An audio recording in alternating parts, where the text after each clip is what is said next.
بسم الله الرحمن الرحيم. الحمد لله رب العالمين، والصلاة والسلام على رسوله الكريم، أما بعد.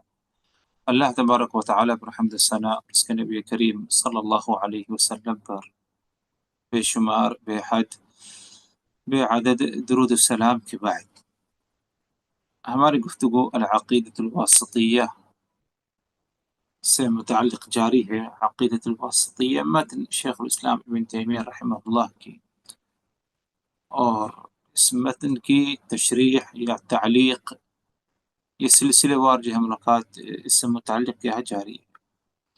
بات ہو رہی تھی ہماری اللہ تبارک و تعالیٰ کی صفات سے متعلق۔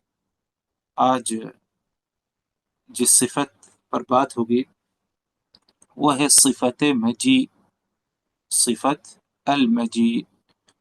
مجیء عربی کا لفظ ہے، اس کا مطلب یہ ہے مجیء سے مراد آنے کو کہتے ہیں،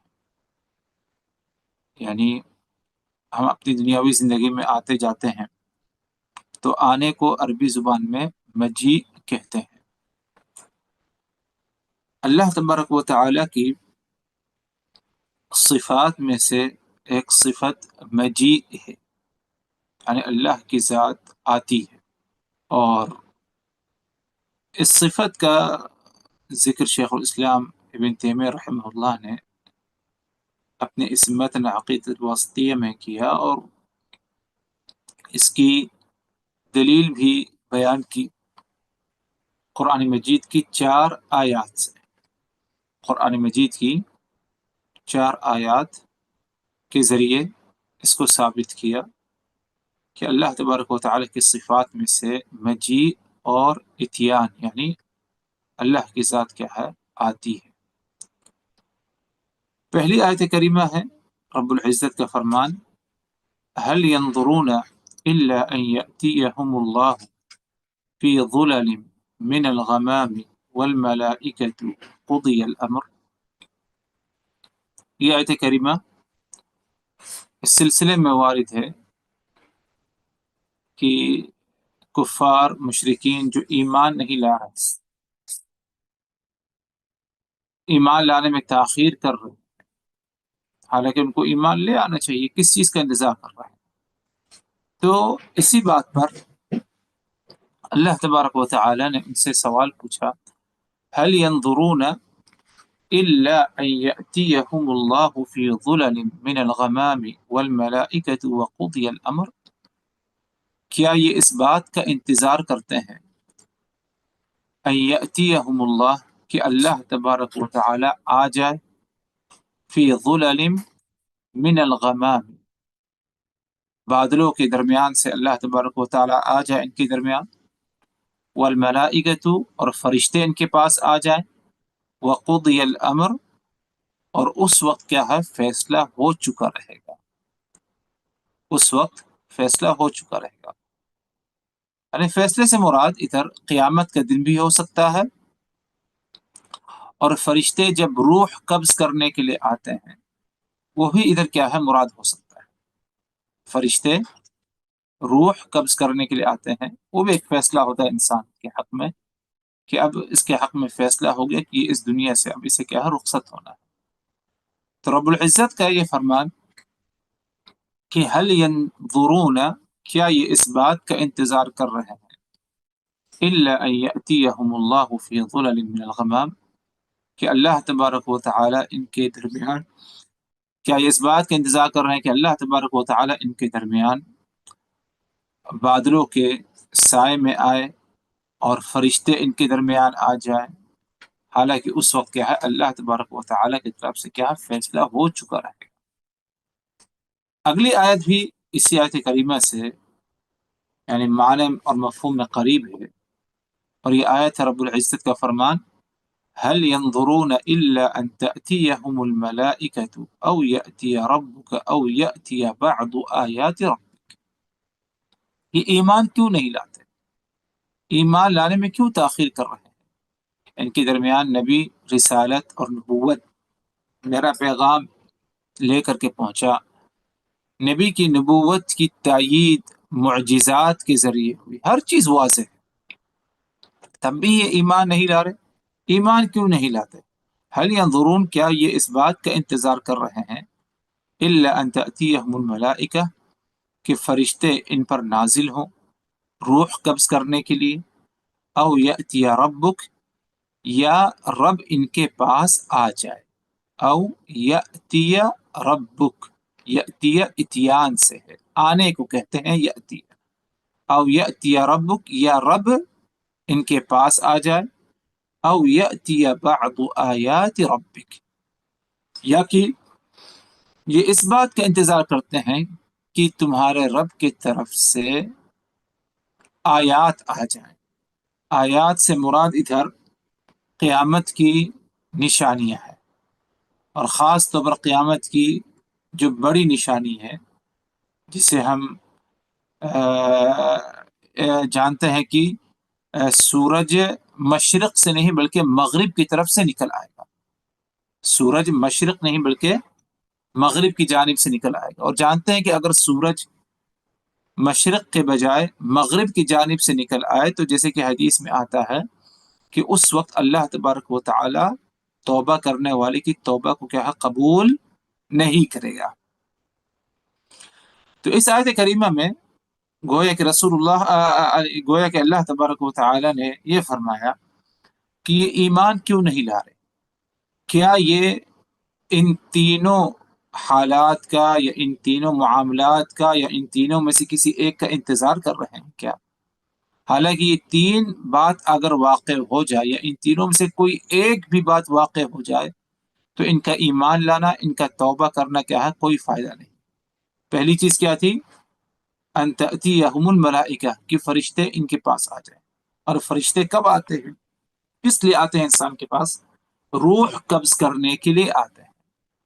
اور جب انسان کی روح قبض ہونے لگتی ہے، حالت نزع میں، حالت غرغرہ میں رہتا ہے، اس وقت اگر توبہ کرے تو اس وقت اس کی توبہ قبول نہیں، اس وقت اگر ایمان لائے تو اس کا ایمان قبول نہیں۔ تو کیا اس وقت کا انتظار کر رہے ہیں یہ؟ آگے فرمایا او یأتی ربک، یا کہ تمہارا رب ان کے درمیان آ جائے، او یأتی رب آ جائے، یعنی صفت کیا ہے ادھر، اللہ تبارک و تعالی کی، اللہ تبارک و تعالی کی ذات آتی، او یأتی ربک۔ اور اللہ کا آنا ادھر اس آیت کریمہ میں اس سے مراد ہے کہ اللہ تبارک و تعالی حساب و کتاب کے لیے اور لوگوں کے درمیان فیصلہ کرنے کے لیے قیامت والے دن لوگوں کے درمیان آئے گا، یہ مراد ہے او یأتی ربک۔ تو اللہ کا آنا کیا ہے، ثابت ہے۔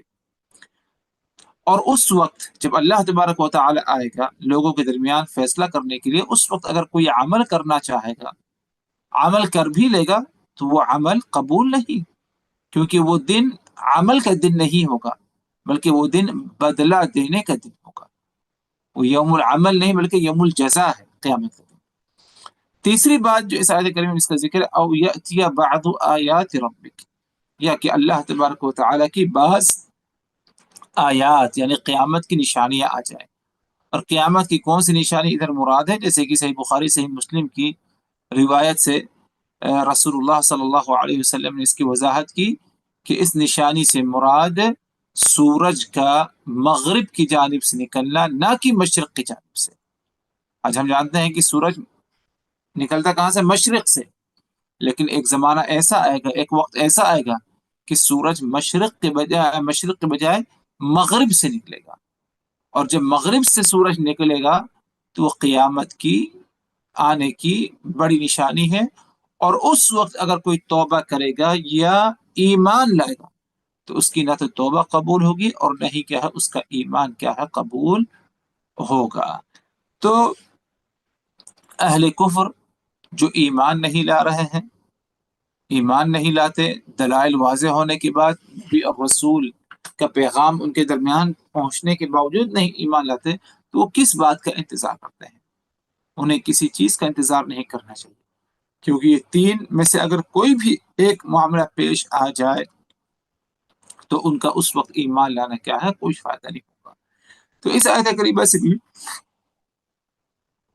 ایک اہم بات جو ثابت ہوئی وہ یہ ہے او یأتی ربک، کہ تمہارا رب آئے گا. کس لیے آئے گا؟ یعنی قیامت کے دن حساب و کتاب کے لیے آئے گا.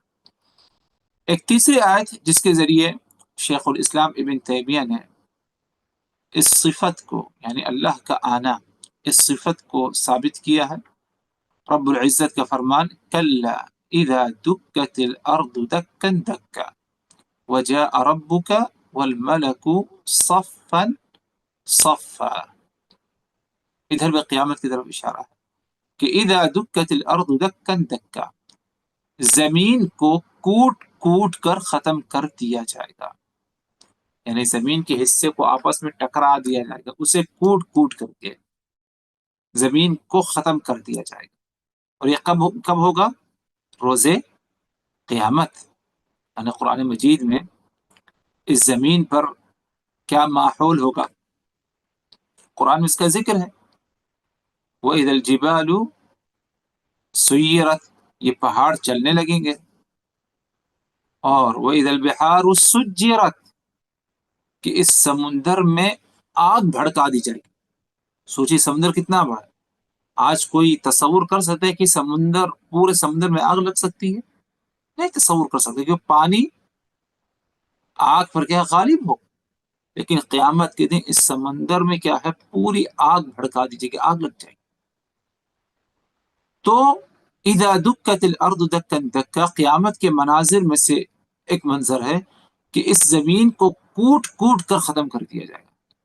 آگے رب العزت نے فرمایا وجاء ربک، اور تمہارا رب آئے گا. وجاء ربک، وجاء مجیء سے کہ صفت مجیء اللہ کی. وجاء ربک، تمہارا رب آئے گا. یہ نہیں کہا کہ تم جاؤ گے حاضر ہوگے، بلکہ یہ آئے کہ وجاء ربک، اور تمہارا رب آئے گا. کس لیے آئے گا؟ تمہارے درمیان فیصلہ کرنے کے لیے آئے گا کہ کون جنت کا مستحق ہے، کون جہنم کا مستحق ہے. والملک صفا صفا، اور اس موقع پر فرشتے صف بندی کی حالت میں ہوں گے. فرشتے کیا ہے؟ صفیں بنائے ہوں گے. رب آئے گا قیامت والے دن، اور والملک صفا صفا، اور فرشتے کیا ہے؟ صفیں لگائے رہیں گے. آج ہم نماز پڑھتے ہیں تو ہماری صف بنتی ہے، ایک ترتیب سے کھڑے ہوتے ہیں. تو قیامت کے دن بھی فرشتے میدان محشر میں اپنی صفیں باندھ کر کھڑے ہوں گے، صفیں لگائیں گے، ترتیب سے کھڑے ہوں گے. اور جیسے کہ بعض اہل علم کہتے ہیں کہ 7 آسمان ہیں، ہر آسمانوں پر کیا ہے؟ فرشتے ہیں. تو ہر آسمان کے فرشتے ایک صف میں ہوں گے. جیسے کہ پہلا آسمان ہے، وہ ایک ادھر کے جو فرشتے ہیں ان کی ایک صف ہوگی. دوسرے آسمان پر جو فرشتے ہیں ان کی دوسری صف ہوگی. تیسرے آسمان کے جو فرشتے ہیں ان کی تیسری صف ہوگی. اس طرح کیا ہے؟ فرشتے ترتیب کے ساتھ رب کے حکم سے کیا ہے؟ صف کے ساتھ کیا ہے؟ صف میں کیا ہے؟ کھڑے ہو جائیں. تو کہنا یہ تھا اس آیت کریمہ سے کہ شیخ الاسلام ابن تیمیہ نے اس آیت کو ادھر اس لیے ذکر کیا کیونکہ اس آیت سے بھی اللہ تبارک و تعالیٰ کی ایک اہم صفت، وہ صفت مجیء، رب تعالیٰ کا آنا، وہ ثابت ہو رہا ہے. وجاء ربک، اور تمہارا رب قیامت والے دن آئے گا. ایک چوتھی آیت جس سے اس صفت کو شیخ الاسلام ابن تیمیہ نے ثابت کیا، وَيَوْمَ تَشَقَّقُ السَّمَاءُ بِالْغَمَامِ وَنُزِّلَ الْمَلَائِكَةُ تَنزِيلًا. وَيَوْمَ تَشَقَّقُ السَّمَاءُ بِالْغَمَامِ وَنُزِّلَ الْمَلَائِكَةُ تَنزِيلًا، اور اس دن آسمان بادل سمیت پھٹ جائیں گے. یعنی قیامت کے دن آسمان بادلوں کے ساتھ پھٹ جائے گا. اور یہ کس لیے پھٹ جائے گا؟ اس کی وضاحت جیسے کہ ہوتی ہے، آسمان بادلوں کے ساتھ اس لیے پھٹ جائے گا کہ تاکہ اللہ تبارک و تعالی لوگوں کے درمیان آئے گا فیصلہ کرنے کے لیے میدان محشر. سوچیے وہ دن کتنا عظیم دن اور کتنا ہولناک دن ہوگا قیامت کا دن، کہ یہ آسمان، یہ بادل سب پھٹ جائیں گے. اور کس لیے پھٹیں گے؟ رب تعالیٰ کے لیے، اللہ تبارک و تعالی، اللہ عز و جل کے لیے پھٹ جائیں گے. کیونکہ رب آئے گا لوگوں کے درمیان فیصلہ کرنے کے لیے۔ وَنُزِّلَ الْمَلَائِكَةُ تَنزِيلًا، اور ساتوں آسمان پر جو فرشتے ہیں ان فرشتوں کو بھی اللہ تبارک و تعالیٰ کے حکم سے کیا ہے نازل کر دیا جائے گا۔ یعنی میدان محشر جو اس زمین پر ہوگا، وہ میدان محشر، اس میں فرشتوں کی بھی حاضری ہو۔ یعنی آسمان میں ہمارا ایمان ہے کہ اللہ تبارک و تعالیٰ آسمان پر ہے، آسمان پر اپنے عرش پر مستوی ہے، اور آسمانی مخلوقات ہم کہتے ہیں تو مخلوقات میں سے فرشتے بھی ہیں جو کہ سب سے عظیم مخلوق ہے، ان کا اصل ٹھکانہ کیا ہے؟ آسمان ہے۔ تو اس دن جب ساتوں آسمان پھٹ جائیں گے، بادل اوپر جو ہے یہ سب پھٹ جائیں گے، ختم ہو جائیں گے، تو فرشتوں کے رہنے کی جگہ تو رہے گی نہیں، تو اسی لیے فرشتوں کو بھی اس زمین پر لوگوں کے درمیان کیا ہے نازل کر دیا جائے گا۔ اور یہ آسمان کیوں پھٹے گا، یہ بادل کیوں پھٹ جائیں گے؟ صرف اور صرف اللہ تبارک و تعالیٰ کا اس وقت نزول ہوگا، اللہ آئے گا، اللہ کیا ہے آئے گا لوگوں کے درمیان فیصلہ کرنے کے لیے، اس لیے کیا ہے یہ معاملہ کیا ہے پیش آئے گا۔ تو ادھر اگر دیکھیں تو اس آیت کریمہ سے بھی اللہ تبارک و تعالیٰ کی صفت مجیء کیا ہے ثابت ہو رہی ہے۔ یہ 4 آیات تھی، اور بھی آیات دلائل اس کے ملتے ہیں، لیکن 4 اہم آیات جس کا ذکر شیخ الاسلام ابن تیمیہ رحمہ اللہ نے کیا، اور اس سے یہ بات اہل السنہ والجماعہ ثابت کرتے ہیں کہ اللہ تبارک و تعالیٰ کی ذات کا آنا ثابت ہوتا ہے۔ اور کیا یہ کوئی یعنی اللہ اپنی ذات کے ساتھ آئے گا؟ کیونکہ بعض منحرف جو اس مسئلے میں ہیں، منحرف فرقے، ان کا کہنا یہ ہے کہ اللہ اپنی ذات کے ساتھ نہیں آئے گا، بلکہ اللہ کا علم آئے گا، اللہ کا علم آئے گا، حالانکہ اس کی کوئی دلیل نہیں۔ الفاظ بالکل صاف ہیں کہ اللہ تبارک و تعالیٰ کی ذات کا آنا کیا ہے ثابت ہے، اور خاص طور پر کیا ہے قیامت والے دن۔ تو اسی لیے اگر کوئی یہ کہتا ہے کہ اس سے مراد اللہ کا علم آئے گا، تو اس کی دلیل ہمیں چاہیے، اور اس کی کوئی واضح دلیل نہ تو کتاب اللہ سے مل سکتی ہے، اور نہ تو کیا ہے احادیث رسول میں کیا ہے اس کا مل سکتا ہے۔ رہی بات اگر اللہ تبارک و تعالیٰ کا آنا یہ حقیقی آنا ہوگا، یعنی کہ تصور میں یا اللہ کا علم آئے گا، بلکہ حقیقت میں کیا اللہ تبارک و تعالیٰ کا آنا کیا ہے ثابت ہوا، تو ادھر ایک سوال اور آتا ہے کہ اللہ کا آنا، اس کی کیا کیفیت اور اس کی کیا صفت ہوگی؟ یعنی اس کی کیا کیفیت اور کیا صفت، کیا اس کے بارے میں بتایا جا سکتا ہے کہ اللہ تبارک و تعالیٰ کا آنا کیسا ہوگا؟ تو حقیقت تو یہ ہے کہ اس کے بارے میں ہمیں علم نہیں ہے۔ ہمیں علم کیوں نہیں؟ کیونکہ ہمیں اس کے بارے میں بتایا نہیں کیا، اللہ تبارک و تعالی نے ہمیں اس کے بارے میں مزید اس سے زیادہ تفصیل نہیں بتائی، اور نہ تو رسول اللہ صلی اللہ علیہ وسلم نے ہمیں اس کے بارے میں کیا ہے کچھ بتایا۔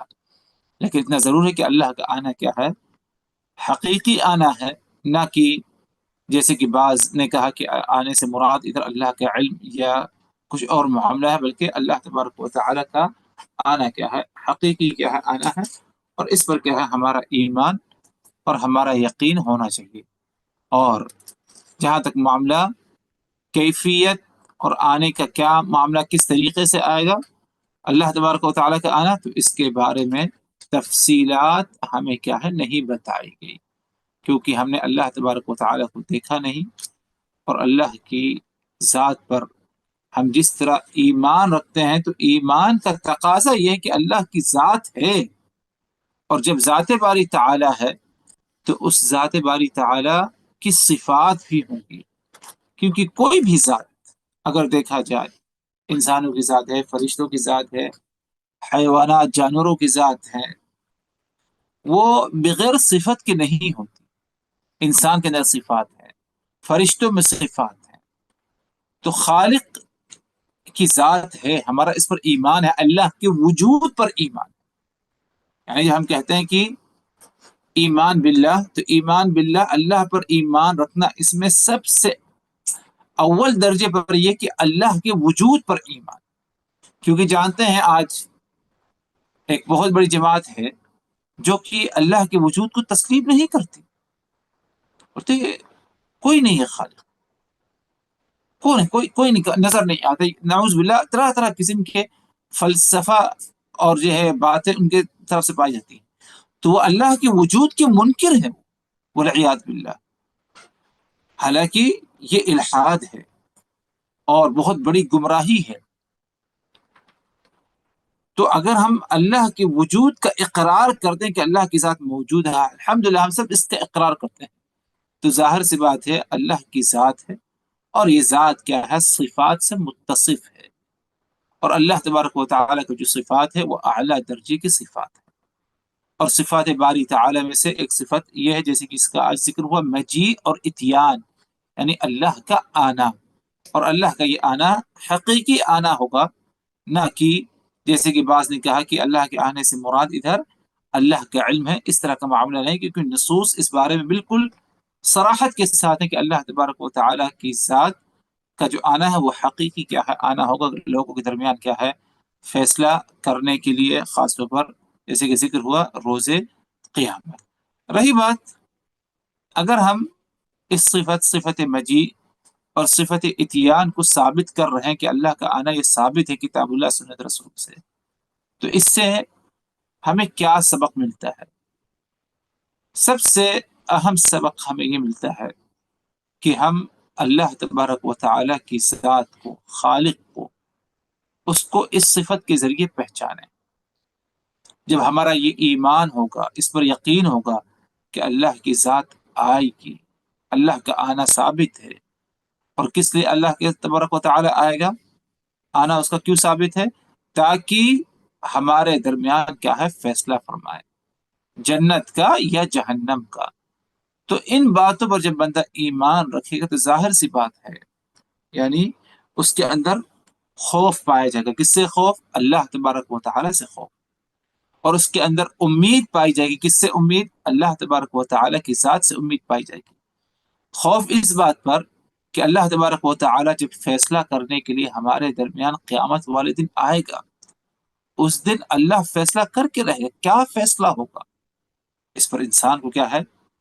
ڈرنا چاہیے اس معاملے کو لے کر کے، اور امید اس بات پر کہ اللہ تبارک و تعالیٰ جب ہمارے درمیان آئے گا تو اللہ بہت ہی زیادہ ہم پر کیا ہے؟ مہربان ہوگا، درگزر کا معاملہ فرمائے گا، کیونکہ اللہ کی ذات غفور ہے، رحیم ہے۔